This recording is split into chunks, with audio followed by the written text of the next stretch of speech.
After the commercial success of the Famicom version of Digital Devil Story Megami Tensei, a sequel was placed in the cards. This time, Atlus were to deviate further away from the original novel and inject far more of their own identity into this follow-up. And so, on April 6, 1990, Digital Devil Story Megami Tensei II was unleashed onto the world.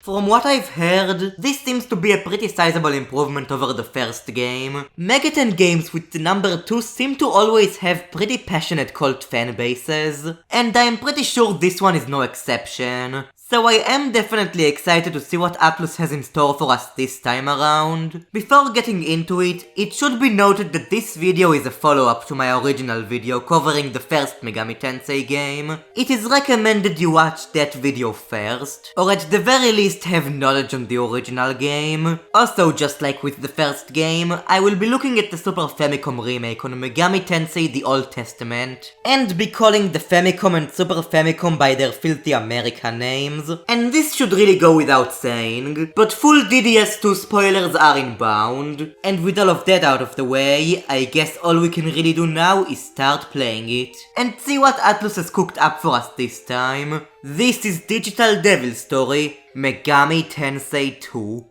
The year is 1990X. It is the end of the era of mankind, and time flows on. But who cares about that? It's time to play video games! Oh goddammit, the save file corrupted. Save files in JRPGs getting corrupted has happened to me plenty of times in Nightmares, and I'm only half ashamed to admit that. Luckily, this is just a scripted fake out. Now this here is a weird way to start off a sequel. You begin DDS2 by playing Devil Busters, a sort of game within a game. I love how it gives you a warning telling you that everything that happens in this game is real. Kinda the inverse of those crappy "everything that happens in this game is fake, please don't get offended." But what this really means here is that your EXP will carry over to real life. As in the game, DDS2, not real life. Bleh, you get what I'm saying. This is also where we name our 3 main characters. Now this trio has had a couple of different official names given to them over the years, but for this playthrough I went with the names from the original instruction manual. So we've got our protagonist Hideto, his virtual waifu Rosena who will help him get through Devil Busters, and his IRL best friend Senda. He's pretty cool. We get to assign Hideto and Rosena their starting stats, and off we go. Devil Busters is a recreation of the first game's first dungeon, the Daedalus Tower. This initially kinda freaked me out, as I figured it would mean having to go through the entirety of the first game again. But thankfully, Devil Busters is only comprised of said first dungeon, Fiu. As I said, this is where the game begins, and it basically gives you as little context as possible. We can exit out of Devil Busters and investigate the real world, which is where we learn that apparently demons have completely taken over, and we are now stuck praying at an underground shelter, stockpiling weapons in case demons break through. Well, the human race isn't doing so well, but whatever, none of my problems. Back to video games we go. For now, all we can really do is return to being social outcasts and play Devil Busters with Senda, which also happens to give me an excuse to discuss the gameplay and how DDS2 differs from the first game. And the answer to that is not really. At its core, the battle system here is basically identical to the one found in DDS1. However, DDS2 does introduce a few of its own changes to set it apart from the first game, one of which you likely have noticed a while ago. Yes, the text boxes are now blue instead of green. Game changing.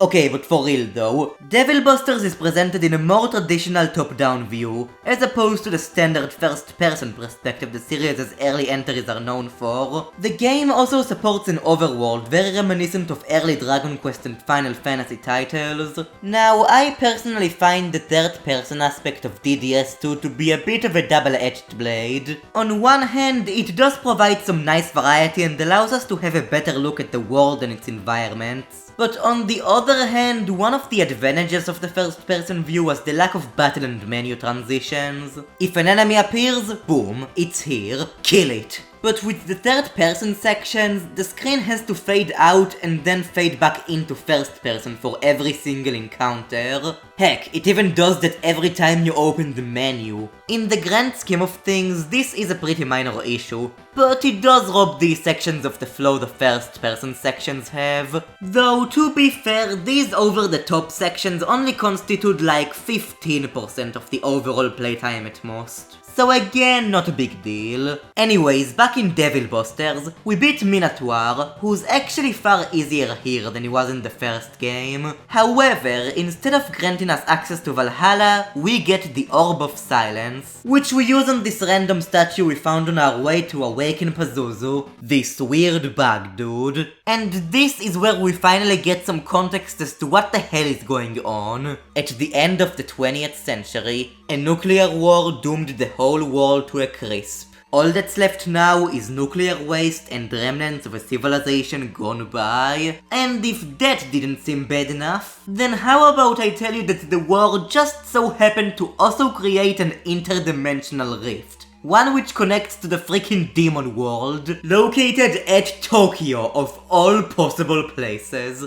Demons were quick to use this as an opportunity to completely overrun and infest the human world, led by their ruler, a powerful demon known as Bael. It's been 35 years since that calamity, and things aren't going much better. Most living humans just inhabit some of the few remaining buildings in the destroyed cities, along with underground nuclear bases such as the one we are currently in. Pazuzu here was sent by God, as in the God, the one from the holy freaking Bible, to send a message to the chosen ones who will save the world. However, Bael stopped him and somehow trapped him within a computer. Really not sure how that works, but whatever, sci-fi bullcrap I guess. As we save Pazuzu, he proclaims Hideto and Senda to be the chosen messiahs who will defeat Bael and save the world from the apocalypse. Hideto is given the demon summoning program, allowing him to summon demons to aid him in battle, and Senda is given the ability to use magic. The celebration is cut short however, as demons have broken through the base, prompting an immediate escape. And so, with the assistance of Pazuzu, it's up to the messiahs, Hideto and Senda, to put a stop to Bael's terror and save mankind. So, yeah, that is quite a lot to take in. Compared to the first game, DDS2 is far more plot heavy. I initially thought it was just going to be a direct continuation of the first game, with Nakajima finally discovering the meaning of life or some crap like that. But no, this plot is completely unrelated to the first games or anything that happens in the novels for that matter. The events of the first game are implied to have taken place around 50 years or so before this one, and of course Devil Busters is an obvious reference to it. However, Nakajima and Yumiko are completely missing in action, but you know, who even needs those two anyways? We've got Hideto and Senda. Two bros, one cause, stop Bael. As we exit the shelter, I have to say I quite enjoy the atmosphere this game gives off. Now, I'm honestly not a huge fan of apocalyptic settings, which I know is a weird thing to say, considering I'm pretty sure most Mega 10 games do revolve around an apocalypse of some sorts. But I personally find them to be a bit too overly pretentious, if that makes any sense. However, I do like the unique spin here, with all of the nuclear waste scattered everywhere. It certainly beats just doing zombies again, that's for sure. And as you'd expect, the music does a great job setting the tension up. Great theme we've got here.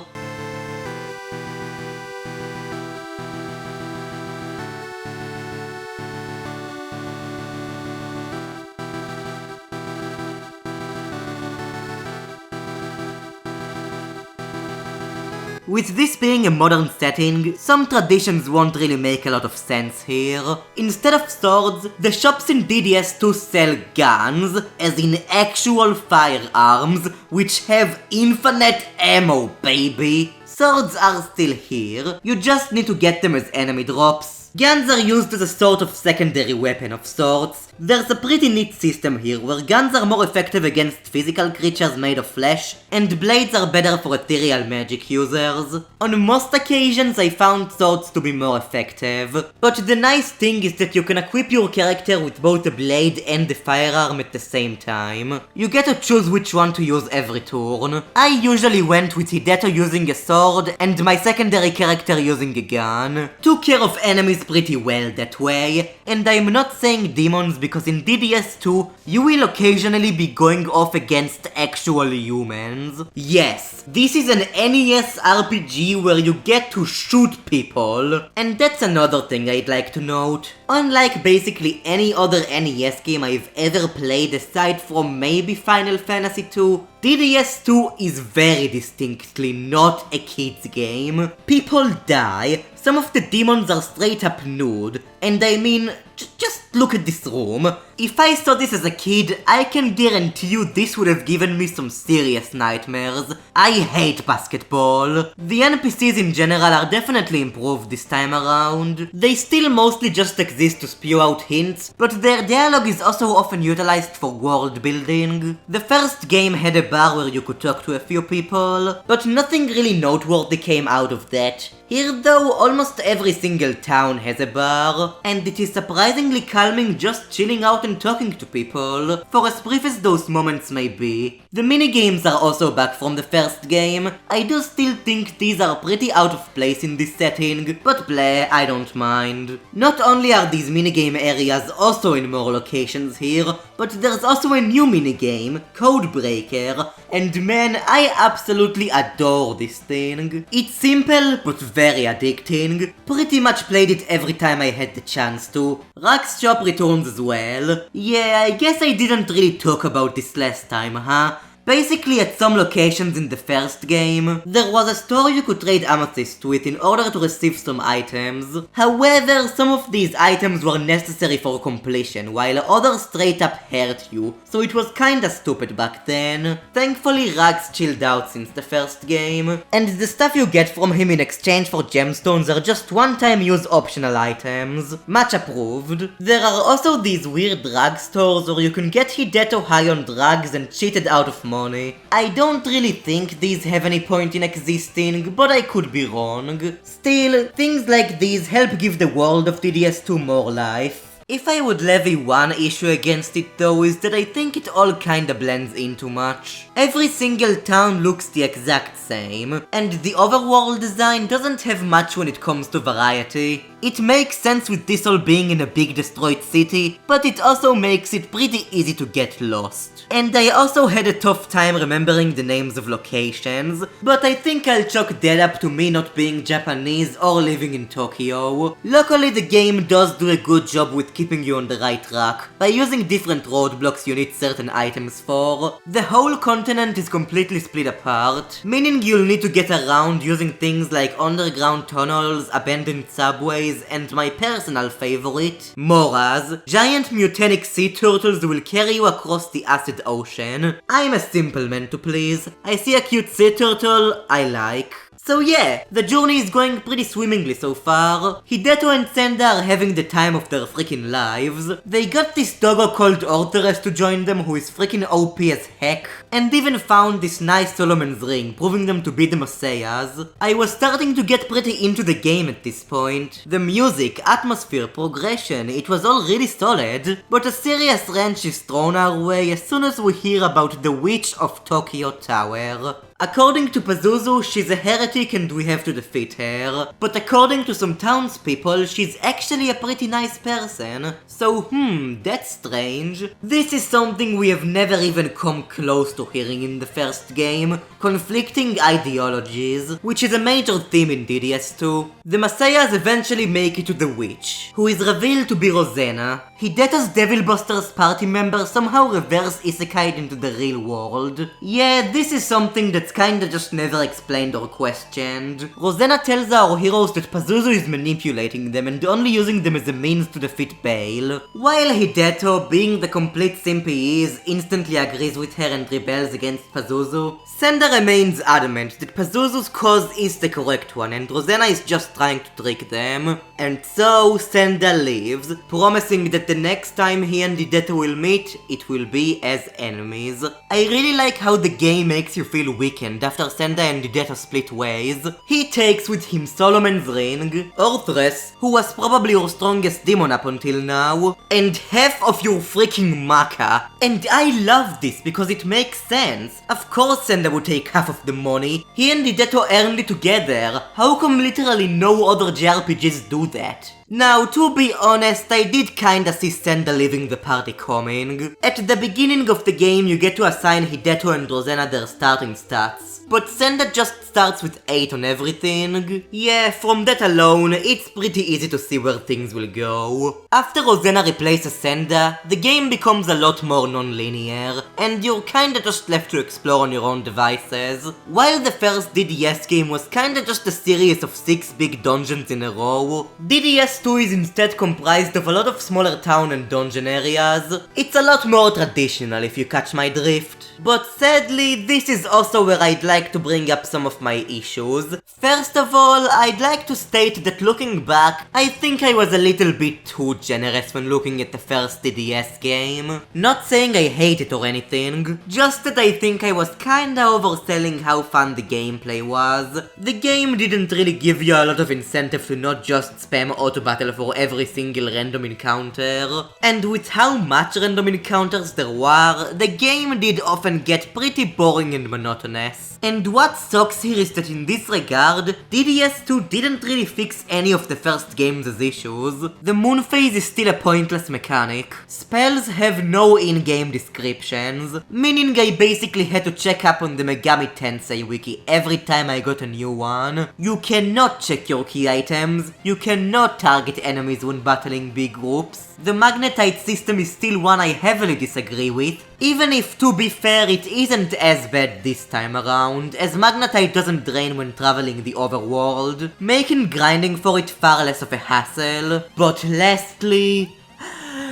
energy drain. Why is this still here? This is the one thing I was hoping most would be fixed. But nope, it is just as bad here as it was in the first game. Leveling down is not fun. I'd honestly rather go up against an enemy with a one-hit kill move before an enemy with energy drain. At least in the first scenario, I'm not literally losing progress. Most of the gameplay changes DDS2 offers to the Megami Tensei formula are ones I don't really have that strong of an opinion on. Well, I do like the guns, I'll give the game that. But there's also a far bigger focus on equipment this time around, with a lot more slots to equip things into. However, that kinda mostly just means you're gonna need to have more Maka to buy said equipment, because again, Maka is by far the most valuable resource in the game. There are also some items that permanently raise your stats, and I mean, cool? Doesn't really make up for energy drain, sadly. And speaking of sadly, in some regards you are even downgraded compared to the first game. One of Nakajima's most useful abilities was the Demon Analyzer, allowing you to know whether enemies are recruitable or not. However, Hideto doesn't get this ability until around halfway through the game, making negotiation far more of a hassle, though to be fair, I did find that aspect to be more fleshed out this time around. There's a lot more unique dialogue given to certain demons. Unlike the first game, where I usually just threw Maka at the demons to recruit them, this time around I found threatening them to work far better. It's definitely the quickest and most efficient way to get them, while also keeping your bank account in check. Demon Fusion has also been expanded, but let's put a pin in that for now. While getting the Demon Analyzer halfway through the journey may not seem that bad, it should also definitely be noted that this DDS2 is a far longer game than the first one. There are a lot more dungeons, a lot more demons, a lot more dialogue, and just generally a whole lot more. It's definitely the beefiest NES RPG I have personally ever played. It's also one of those games I feel gets easier as it goes along. I had to do quite a bit of grinding early on, but by the end of the game, things were going pretty damn smoothly. Though this might have to do with Trastart. Trastart was one of the absolute best spells in DDS1, instantly teleporting you to your last save station, and you got it pretty damn early to boot. In DDS2, however, it took me until level 52 to get Trastart on Rosanna, which meant I died a lot. Now the game does let you teleport in between save stations this time around, which is very useful, but without my get out of jail for 6 MP card, I was often left pretty screwed deep into dungeons, leaving me with little to no choice but to die, grind for Maka so that I could summon back my demons, and attempt the dungeon again, which in my humble opinion kinda sucks. And this is where I think we ought to talk about something. And it's something that, if you have been watching the footage, you would have likely noticed a while ago. Yes, throughout this playthrough, I did use my emulator's fast forward function relatively frequently. And that is mostly because, well, I had more fun that way. And this here is kind of a whole other discussion in it of itself. Does abusing fast forward nullify my ability to critique and analyze this game? The answer here, I believe, is more complicated than many would let on. On one hand, fast forwarding meant I was less engaged with the game due to a lower than intended playtime, and with how fast it made battles go by, it also meant I was likely far more incentivized to grind, which to many would count as cheating. But on the other hand, I was still engaged with the battle system. Fast forwarding just meant I was less bored, and came out of the game more satisfied. At the end of the day, I just decided to stick with my guns for DDS2, but I would like to hear what you guys think about it. Did using fast forward go counterintuitive to the intended experience? Please let me know what you think about it in the comments below, and while you're at it, feel free to like this video and subscribe to the channel. It really helps me out way more than you could possibly imagine. Shameless plug over. At the very least, I can say that while I still enjoyed it in my own maybe illegal way, I did find the battle system in DDS2 to largely be disappointing. But back to where I left off. Hideto and Rosanna set off to stop Pazuzu because reasons. Along the way, a lot of weird stuff happens that's mostly there to flesh out the world and give you things to do in between dungeons. There's this cult where a demon called Balaam is brainwashing people to worship him. This is actually pretty annoying because in order to fight him, you need Hideto to have at least 7 intelligence, a stat that increases the power of magic spells. Hideto can't learn any magic, however, so at face value his intelligence points are completely worthless, and you'd be better off investing in different stats. So, after a bit of grinding, I got Hideto's intelligence up to 7 and vow to never increase that stat ever again, which I'm sure will never come back to bite me in the ass. For defeating Balaam, you get the Moon Pillar. You actually get quite a few of these pillars for doing these sorts of side activities. Stuff like invading the demon-worshipping Deva church and defeating their leader on a full moon. Where, by the way, they just recycled this background from the intro of the first game. Just felt like pointing that out, don't tell anybody. And this bizarre demon battling tournament, where you have to pit up your demons against other demons and hope they win. However, the annoying thing is that you don't actually control your demons. The competitors kinda just keep slapping each other until someone falls. It's kinda like the Dragon's Neck Colosseum from Final Fantasy VI if you've ever played that. These pillars don't have any apparent use yet, but they are nice to have around, I guess. Some other happenings include finding the frozen corpse of Lucifer from the first game, meeting up with this businessman called Mr. Suzuki, and getting Solomon's ring back from a lady who apparently met up with Senda. But finally, let's talk about one of my favorite moments in the whole game. In the dungeon found at Ikebukuro, some people warn you that the Devil's Mouth will punish anyone who tries to take its treasure. However, Hideto, being the complete moron that he is, ignores these warnings and reaches his his arm for the treasure anyways.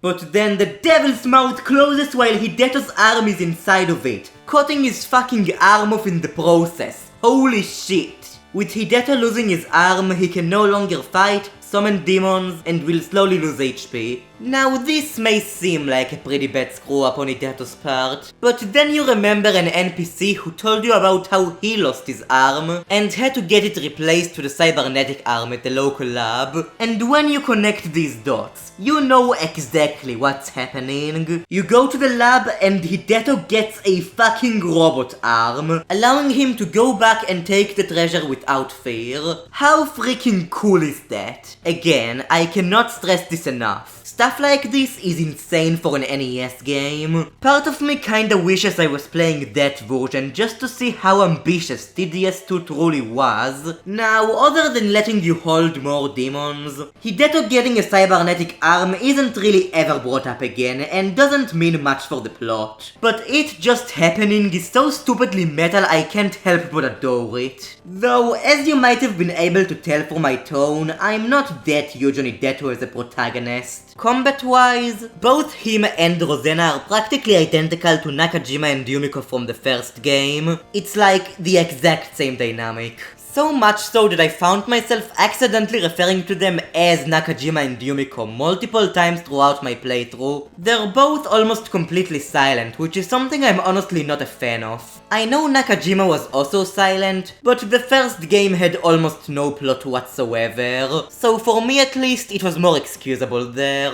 And also, Nakajima is just funny. Hideto is comparatively just kinda boring, sadly. Deep analysis.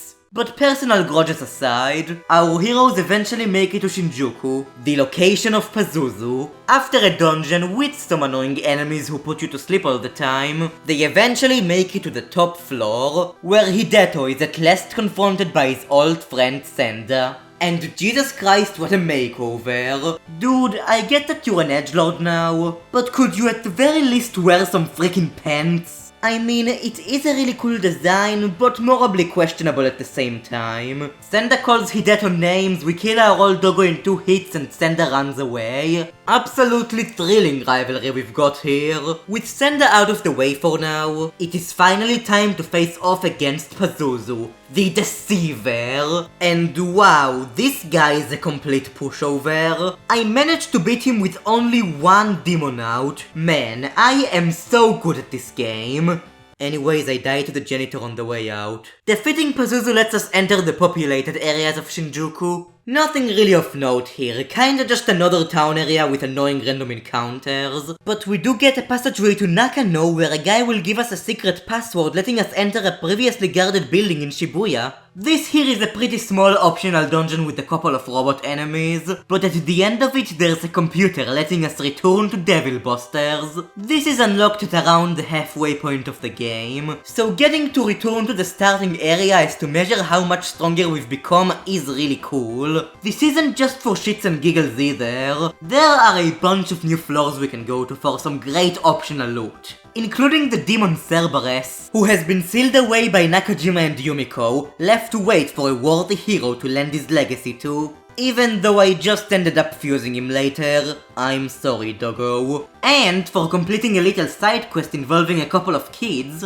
with one of them being a demon in disguise, the demon analyzer is unlocked as well. But I already went over that, so moving on. With Pazuzu now gone, all we have left to take care of is Bael. This guard over here who blocks the eastern area of town lets us enter in exchange for Pazuzu's head. And of course we also have to kill him after that because he's a demon. On our way we find this weird temple dungeon with another pillar as a reward for completing it, some annoying floor tiles that damage and poison you, and most importantly, at the outskirts of Bael's castle, we can encounter the one, the only, Jack Frost, the series' mascot making its first ever appearance. He motherfucking ho. Okay, compared to most of its later appearances, it does look quite a bit different here, but it is still really neat to witness the anticlimactic debut of such an iconic character right in front of my eyes. And come on, how could you not like Jack Frost? I mean, it's freaking Jack Frost, the mascot of Anti-Sex. Unfortunately, we can't get into Bael's castle without permission. This one dude has the balls to block a person with a cybernetic arm, as well as a witch and 4 demons following him. What an absolute chad. But whatever, who even needs a bridge? We've got our good friend Mora to take us across, oh god damn it. So yeah, we get eaten, and have to go through another annoying dungeon. There are a bunch of damage tiles everywhere, and the whole place is structured like a giant maze with a bunch of dead ends.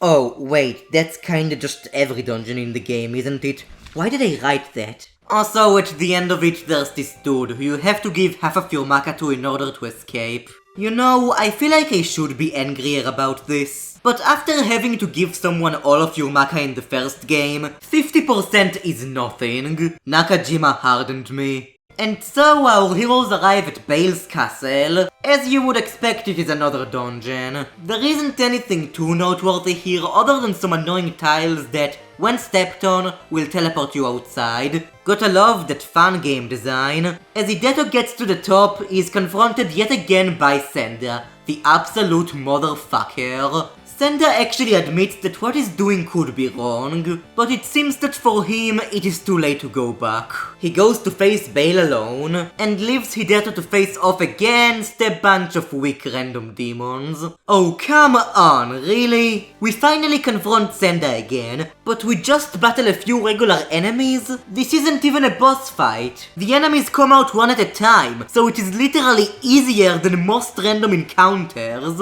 After that disappointment, we enter Bael's room, and yep, Senda is dead. Completely knocked over, he admits that Pazuzu tricked him and that he was a fool. I would mourn, but Bael is also here, so it's probably best to take care of that first. Bael is yet another pretty easy boss battle. In case it hasn't been made clear yet, the challenge in this game is less so with the actual bosses, and more so with the process of getting to them. If you make it with a full party of 6, then you're pretty much golden. And so Bael is defeated, and is now a frog. A frog! Believe it or not, this here is a very important moment, not only for this game, but by extension for the entire Megami Tensei series. You are given 2 options. You can either kill the frog then and there, or capture it. Now the game has been giving you these minor dialogue options quite a few times up until this point. However, most of the time, only one of them was correct, and picking the wrong one would only kick you out of the room or something. But this, right here, is a choice that could actually affect the ending you receive. Because yes, this game has multiple endings, 2 to be specific. And this here is the first thing that could determine which one you'll be getting. As you would have likely expected, capturing the frog is the option that will keep you on track for the good ending, which is luckily what I did. I mean, come on, I'm not that evil. After taking care of that though, it is sadly time to say goodbye to our old friend Senda. In his dying breath, he gives Hideto the Orb of Sorrow, telling him that the true enemy is in the demon world, which we could get to using a portal located at the center of Tokyo. And lastly, Senda gives us his final words: I just wanted to be a hero. Man, I'm gonna be real with you. Senda is by far the aspect that disappointed me the most in the entire game. And that is because on paper, I fucking love his character. It would be more accurate to call him a rival rather than a villain, always believing himself to be in the right. From his perspective, it's Hideto who betrayed him. However, Senda never really doubted his beliefs. And sadly, by the time he did doubt them, it was already too late for him. His actions were just an extension of a greater power he had no will over. Senda is by far the most fleshed out character I have ever seen in an NES game. And of course his design doesn't really hurt me either. Yes, even the edgelord look, I love it. However, this is where my issue comes in. Senda is great, easily my favorite character in the game, but really he doesn't get much screen time, well, at all. After splitting up with Hideto, you only ever run into him twice. They are both very brief encounters and you don't even get to battle him. Just a few scrawny demons. The NES version does actually have unused data for a Senda battle, but I guess it was caught at some point in development, which majorly blows. Senda doesn't even have that much importance in the plot. If you wanted to, you could very easily just completely write him out of it, and not much would change. He doesn't leave any lasting impact on anything or anyone. You know what? Here's an idea. Why not have Senda be the one to cut Hideto's arm off? It would certainly be a lot cooler than Hideto losing his arm because he was too stupid to notice an obvious trap. And it would also leave you with something to remember Senda by. There is actually a part I do really like, where after Senda dies, Hideto gives him the Solomon's ring back. Now that was admittedly pretty touching, but sadly it was also too little too late for me. If they ever remake DDS2 again, this is the one thing I would want the most to change. Above the magnetite, above energy drain, I need more Senda. But for now, rest tight my sweet prince, you've earned it. With the Orb of Sorrow at hand, we can now head to the collision site located at the middle of the map. This is where all of the pillars we've been collecting finally come into use. In order to progress any further, you need to have collected all 7 of them. Now on my playthrough, I was pretty thorough, so I naturally had all 7 of them by the time I got here. But still, this could potentially be a pretty big pace breaker. With all of the pillars placed at ground 0, an even larger pillar comes out of the ground, and at this point you need to go around it counterclockwise for some reason. I mean, to be fair, the game does tell you about this, but it still feels like a very needless extra step. But then a giant-ass castle rises from the ground, and inside we meet Taira Masukado, this weird purple floating head guy, who will teleport us to the other side. Welcome to the Demon World, also known as the Expanse. When I first got here, my jaw dropped. I was pretty confident that the game would end close to after defeating Bael, but no, there is an entire second overworld. As I said, this game is massive. The Expanse gives off a very depressing atmosphere. While Tokyo was a civilization which was destroyed only recently, the Expanse feels like a place which was doomed long ago, with not much left to its name. Many of the areas are named after negative feelings. We've got stuff like Gloomy Village, Crazy Village, and my personal favorite, Sad Village. Yeah, it's pretty melodramatic, but I still do enjoy the vibe this place gives off. And again, of course, the music greatly helps here.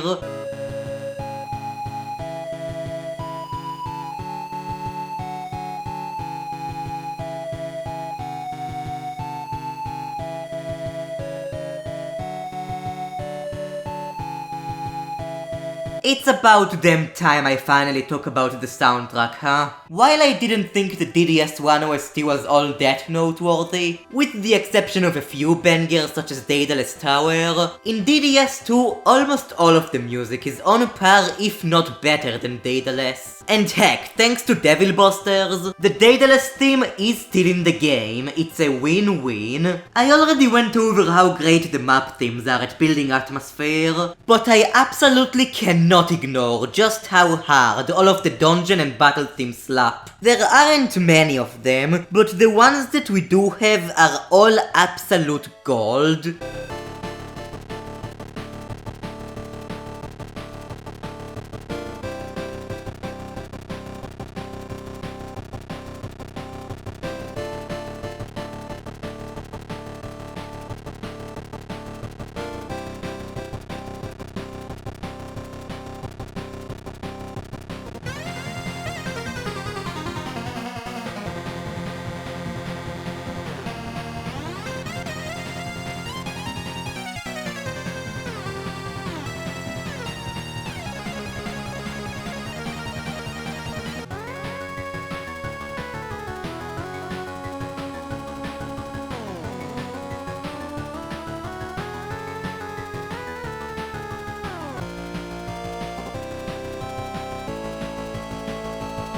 The NES version of the game actually had a special chip built in which provided it with 4 additional audio channels. For that reason, the NES game has what is commonly agreed to be the superior OST. But that's not to say the SNES soundtrack is bad, not at all. They might be a bit slower and softer, but the tracks are still really good. Though I did still decide to use the NES music for this video as I do think it to be superior.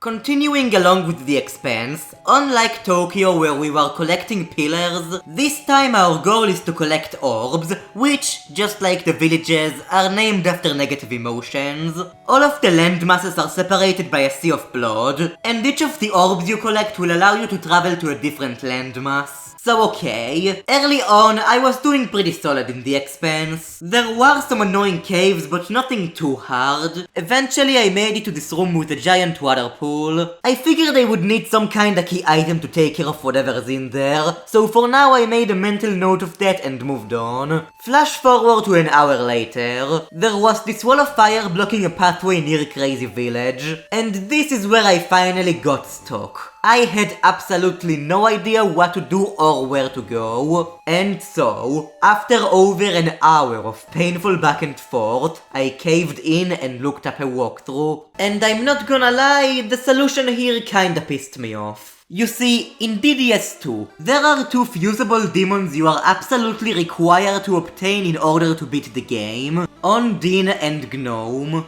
Ondine to dive into the aforementioned pool to get the Flood Tide Orb, which you could then use to go past the Wall of Flames, and Gnome to open a lock for a dungeon. You also need a sylph for a side quest, but that's not required, so it's not as bad. I absolutely hate the game requiring you to have certain demons. Now NPCs do hint you in the right direction, telling you what demons you might need. However, the issue here isn't not knowing what demons to fuse, but rather not knowing how the fuck you're supposed to fuse them. Ondine and Gnome can only be acquired through fusion, meaning that unless you have a walkthrough on hand, or by some miracle know how to fuse these demons together, you'll have to do a bunch of trial and error right near the end of the game. I mean, come on! Even DDS1 didn't have something as stupid as this. But I guess this is as good a time as any, huh? Let's finally rip the bandage off and talk about the fusion system in DDS2.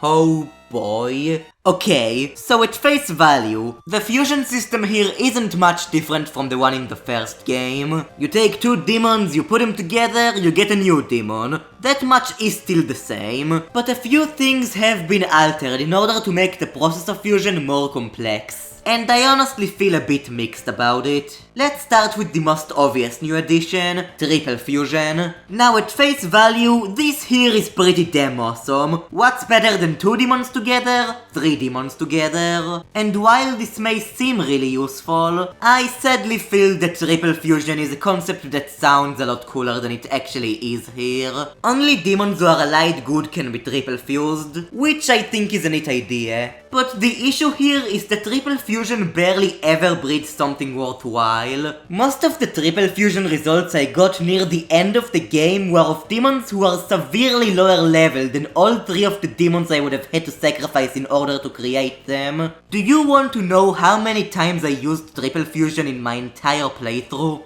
1.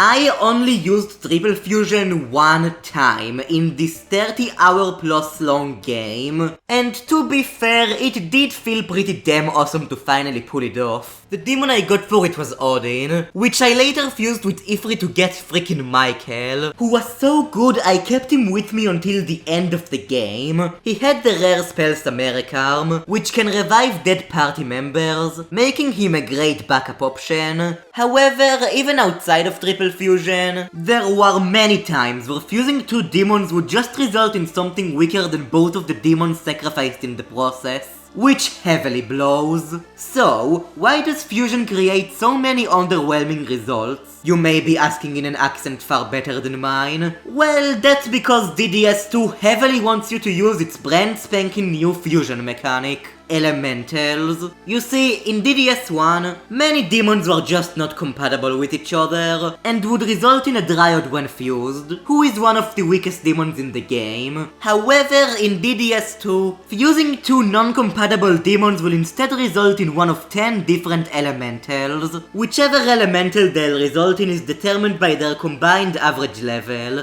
Now, the elementals aren't particularly useful in combat, but fusing certain elementals together with certain demon types could potentially result in a very strong party member. This right here is a system I think is already flawed on paper, and it falls even flatter in execution. Firstly, it is nice that the game upgrades your maximum demon capacity from 7 to 10. It definitely helps here a lot. But the underlying issue here is that once you use a demon for fusion, it's gone. The only way to get it back is to either somehow fuse it, or go all the way back to where you got said demon from, hope to encounter it, and then hope it will agree to join you. This game is where I would first coin the term demon fodder. Party members you'll only be recruiting so that you could fuse them, and unless you're willing to load your save a bunch to try out every single possible combination, you will have to grind for demons a lot if you plan to utilize fusion, and it just gets tiring. You wouldn't believe how much of my playtime was dedicated to either running in circles trying to encounter certain demons, or fucking around with menus at the Cathedral of Shadows. Now, I will give the game credit in that there is actually an NPC early on who will teach you how the fusion system works, but also I'm gonna need to dock some points here.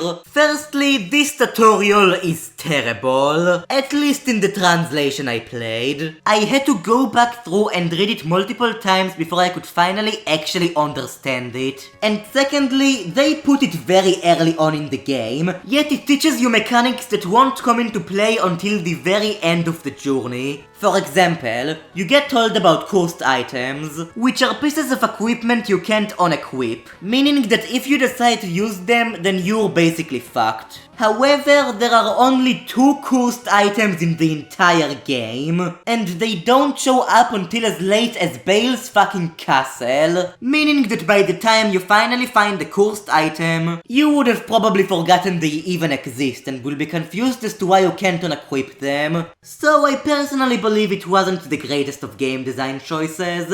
But back to the fusion system. What I think might just be the most idiotic thing about it is that you could very easily go through the entire game without ever using a fused demon in combat once. Not only are the demons you recruit in the wild just as, if not more capable than whatever you can fuse together, but in DDS2, there are quite a few demons who will join you for just completing side quests, or even playing the game normally. And these demons are easily some of the best in the entire game, making all of that time I spent fusion grinding almost completely worthless. I would say that DDS2 is a better game than 1 in most regards, but an area where that game easily outshines this one is the fusion system. It may have been far simpler and kinda brain dead, but it never felt pointless. I couldn't imagine playing through the first game without using fusion. Everything about it was built around that mechanic. It was the cornerstone of everything. In DDS2, however, I would prefer to play with as little fusion as possible, which is a shame because there are a lot of really cool ideas here, especially triple fusion, but sadly, in my opinion, the fusion system in DDS2 is completely broken. And if you want one final nail in the coffin, remember that side quest with the sylph I talked about earlier? Well, for completing it, you get the Sword Knight, one of the best demons in the game. After getting him though, the game tells you that you should fuse it with the sylph for an even better demon. The demon you get for fusing the Sword Knight and the sylph, however, is significantly lower level, weaker, and worse than the Sword Knight in almost every way. And that, I feel, speaks louder than any argument I could make here. So yeah, I apologize for slightly going off for a bit there. I'd like to reassure everyone that I still overall enjoyed the game. It's just that I feel a lot of its mechanics are fundamentally flawed. But having finally gotten that out of the way, I believe it's about time we start wrapping this up. And I bet all of you just collectively checked the video's progress bar. In the Expanse, our heroes eventually run into Izanami, only to sadly find that they are too late, as she has already passed away. However, luckily enough, they later go on to find the revival incense, which, big shocker, could be used to revive her. Doing so doesn't provide any immediate reward in the NES version. However, this is where the Old Testament does do something that is admittedly really cool. You see, in the SNES version of DDS1, you can find a silk thread, which you can later give to Izanami. However, doing that didn't seem to provide any reward whatsoever. Until now, that is. For giving Izanami the silk thread in DDS1, you get Izanami's robe in DDS2. Just how awesome is that? Having the progress from the first game carry over to the sequel. It's basically stop and swap before stop and swap. And this actually works because both games are on the same cartridge. Very big fan. There's a similar thing early on where you can get Nakajima's old membership card, which when given to Rag will award you with a Hydran, an item that fully heals HP, MP, and all status conditions. Wow, that is so good, I never used it. Come on, I was saving it for the final boss. The same final boss where I forgot I even had it. And to be fair, Izanami's robe isn't that useful either. Just like in the first game, it protects you from damage tiles, but by the time you get it, there aren't many of those left in the game, so it is a bit superfluous, but still appreciated. Back on track though, we're at around the last third of the journey, and this is kinda where the dungeons start having more frustrating gimmicks. When compared to the first game, I do mostly prefer the dungeon design in DDS2, mostly due to it not having a bunch of stupidly large floors like in Valhalla and the Sea of Flames. But let me tell you, that statement did kinda start to get challenged when I got to this point. How about a dungeon where Hideto's computer just randomly malfunctions sometimes? Oh, and there should be a dungeon where Rosena gets captured and you have to get through all of it with just Hideto. That would be fun. And of course, we can't go without a dungeon where half the floor tiles are just pitfalls, which, when stepped on, will drop you to the previous floor. And said pitfalls aren't even marked on your map, meaning you have to memorize the entire layout of the dungeon. That totally won't take an hour to finish and will be the worst fucking dungeon in the game. Okay, to be fair though, at least this one is optional. For finishing it you get Lucifer's armor, which is the best piece of body equipment in the game. However, this is where DDS2 decided to pull off one less annoying trick. You see, only Hideto can equip Lucifer's armor, but in order to do so, he needs to have at least 25 base intelligence, which, again, is a status that's practically worthless for him, and they do the same thing with Lucifer's sword later on. Again, the best weapon in the game, but you need Hideto to have 20 intelligence to use it. Now this is honestly not too bad. While Lucifer's sword is still superior, the Hinokagutsuchi, which was the best weapon in the last game, is still here. Just gotta go in a circle around this statue, and it is just as good as ever. The armor as well is honestly not all that necessary. However, this does still feel like a cheap trick. I would still rather just keep Hideto stupid, though I do wonder if his stupidity may have robbed on the game's programming. It was starting to get pretty glitchy near the end, doing stuff like giving dungeons incorrect color palettes, and fucking around with my map, making it seem like I've been to areas I haven't gone to yet, and haven't been to areas I've already went to. But I guess the game just saw how freaking long this video was going, and just wanted me to finish it up. So let's finally put the gameplay aside and discuss the endgame. On their journey through the Expanse, Hideto and Rosena eventually encounter the great bug god Beelzebub. However, Bael the frog jumps to stop them, as it is revealed that him and Beelzebub were once one great god known as Babylonia. However, the one true god split them into two lesser demons, but with them reuniting, they can finally come together again into Baal. And,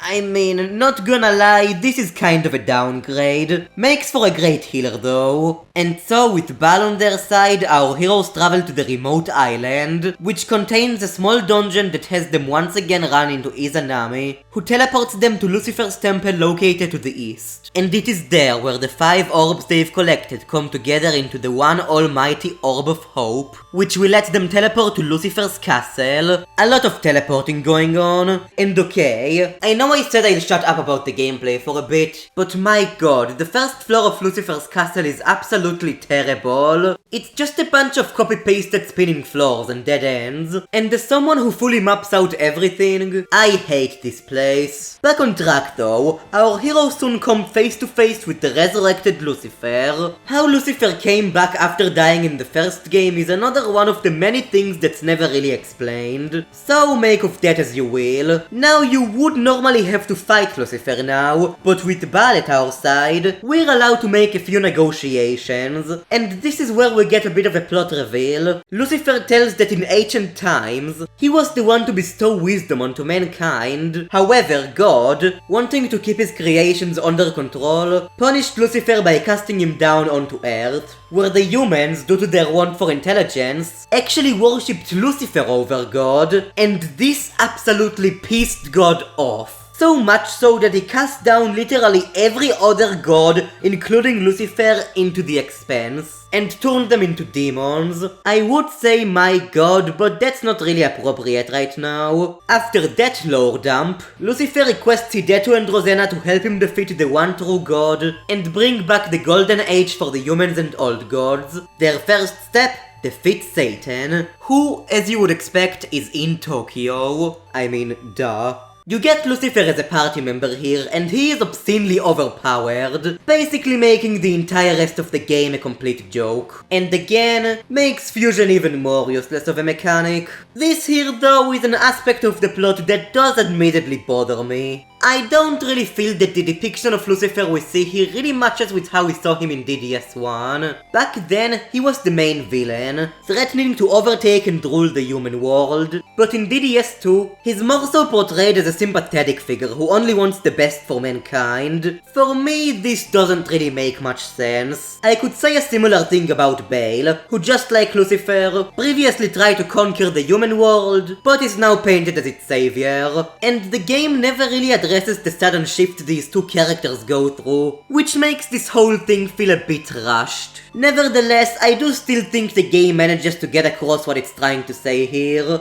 So let's go to wreck some goddess. Back in Tokyo, we return to Suzuki's company. This is another part I did have to Google, as nothing in the game actually tells you where in Tokyo to go, which is stupid, but whatever. We ask to meet with Suzuki, but the guard instead sends us into the area with the strongest enemies in the entire game. How considerate of him. We also come across this weird head who tells us President Suzuki isn't who he seems to be, as he turned this man into what we see him now. So going back to Suzuki's office, we once again ask to see the man, but then the guard turns into a demon, and we kill it. Suzuki shows up and offers us a drink, but I mean, did you see that guy from earlier? No thank you. It's then revealed that Suzuki is actually Satan! Say what? And so we kill him. And that lets us get the best gun in the game, nice. But firepower isn't what we're here for. We're here for God.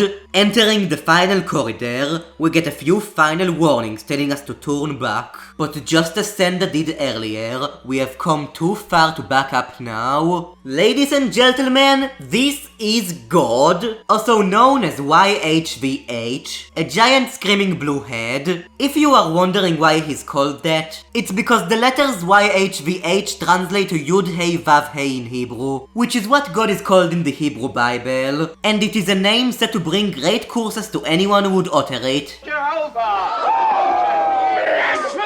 Man, let me stress it again, this is an NES game. Despite everything he has done, YHVH is still willing to give Hidetto a chance at redemption, offering him to forsake Lucifer and serve by his side. This here is something really nice. If you stick to the good route, then you actually get to choose which ending to get, which means you can see both of them in a single playthrough, and that is a lot better than having to play through the whole game twice. Let's start with the bad ending to get it out of the way. In this ending, Hideto backstabs Lucifer at the last minute, because he's an asshole, as YHVH sends him, as well as all of the other demons, to burn in hell for the rest of eternity, while promising to give Hideto and Rosena a world of eternal bliss, the Millennial Kingdom. And then they become gods, I guess. Yeah, this ending is left pretty damn vague. It isn't necessarily a bad ending, but it's clear something is still missing. Luckily though, we have time travel powers. So, going back to the good route, Hideto decides that he has had enough of this bullshit and goes against YHVH, who promises Hideto and Rosena will burn in hell for all eternity. Like most of the bosses in this game, YHVH is honestly not all too difficult. He has a lot of HP and completely resists magic, but I mostly do damage in the form of physical attacks anyways, and have both Rosena and Bael to keep the party alive. So while it did take some time, I was able to defeat YHVH and bring salvation to mankind. YHVH, shocked having been defeated by his own creations, tells our heroes that he is only a part of the entity that controls the endless cosmos, and that in time he will recreate his body. But for now, humans have earned freedom. Back at the base from the beginning of the game, we hear that all of the demons have disappeared. You can now also attempt to play Devil Busters again, only to discover that the game has mysteriously ended, and that it was created by the one and only A. Nakajima, baby! Imagine making a video game about yourself, only Nakajima. It's a bit melancholic to say goodbye, but here we are. Hideto and Rosena exit the shelter, while made aware that in time, a new evil will inevitably arise,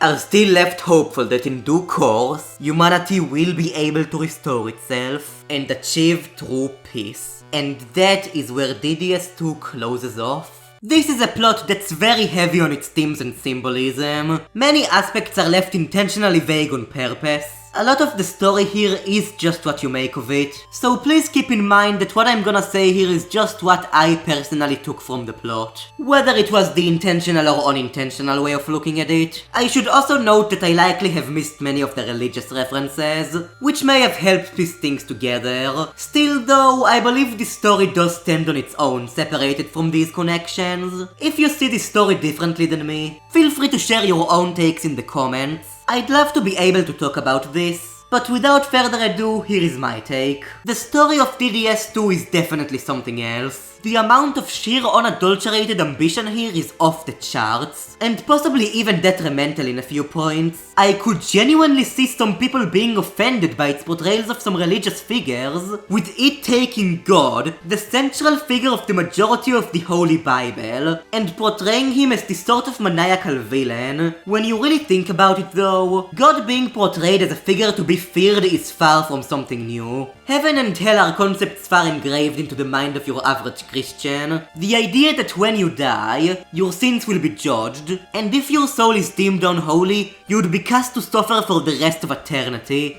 That is scary, and shows God as a relatively relentless, unforgiving figure. Or just look at something like Noah's Ark, a story about how God doomed almost all of humanity for being sinful creatures. That right there, through context other than religion, could easily be seen as an action of a villainous figure. I'm sure that for many people, taking a plot like this seriously may be a bit tricky. Stuff like Satan being a Japanese businessman is ridiculous, and the mix of so much religion and sci-fi is a bit jarring. Personally, as someone with a pretty flexible suspension of disbelief, I can take this stuff at face value, even if I know that many people will not be able to get into it. Ultimately though, the main theme of DDS2 is clearly the conflict of law versus chaos. Do you choose to obey the golden rule in order to live a safe if controlled life? Or do you want to achieve true freedom, if for the price of an uncontrolled, messy civilization? At the end of the day, DDS2 pretty clearly sides with the latter. While the bad ending isn't necessarily bad, the good ending is a lot more definitive and clearly painted as the better of the two. And in that regard, I do wish the game was able to delve deeper into these themes. It less so explores them and more so puts them into question. I think it would have been better if both endings were given more or less equal value. Regardless of your route, you end up having to fight Satan, so I think it would have made more sense if Satan was only a boss in the bad route, with him still looming over the end of the good route. I do definitely get the appeal of a single, more or less definitive ending, but I also feel that said ending is a little bit too black and white for my liking. While I still take issue with some of its characters, this is pretty clearly not a character-driven story. The focus here is on the themes. I do personally prefer more character-focused narratives, but I don't think one approach is inherently better than the other. They both have different values which could be approached in different ways, but to conclude this, I'll stop beating around the bush. Looking at this plot as something played in 2022, it's pretty average. There isn't much dialogue and some things are left pretty black and white. However, if we're looking at DDS2 as an NES game released in the year 1990, this is absolutely one of the most monumental plots ever put into a video game. I can't even think of anything that even comes close. At the time, video games didn't have moral ambiguity, questions about human existence, and heavy-handed usage of themes. When looking at it from those lenses, DDS2's plot is nothing short of a masterpiece. Something I will remember for years to come. And that was Digital Devil Story Megami Tensei II. And wow, what a journey. At the end of the day, despite me being a bit lukewarm towards many of its gameplay elements, I did really enjoy DDS2. Gameplay aside, as a sequel, it was just about everything I could have hoped for and more. The story, characters, music, settings, everything here is infinitely more compelling than the first game's lukewarm attempts at them. I will say that the gameplay definitely could have been better. While I did enjoy it in my own way, I sadly feel it is tied down by a pretty broken central mechanic. It does kinda suck, as it prevents me from being able to fully recommend this game to people. It has very niche appeal nowadays, but I also think that DDS2 should not be approached as a game. It should be approached as an experience. A forgotten piece of history that was doing things way ahead of the curve. If you appreciate Legacy and can look at it with the proper mindset, then I think you would be able to see just how truly ambitious DDS2 was, because more than anything, this game absolutely defined the franchise. It's what took Megami Tensei from a random licensed game to its own unique juggernaut. Without this game, we wouldn't have had this, or this, or this, or even this. But most important of all, we wouldn't have had this. Hee-ho. And that was the end of the Digital Devil Story duology. And wow, this was way longer than I thought it would be. But hey, I guess a long game deserves a long video. It's probably gonna be quite a while before I feel like tackling Mega 10 again. But when I will be back, it will be with the game that started the main series we know today, Shin Megami Tensei for the SNES. As always, thank you so much for watching, and until next time, have a good one.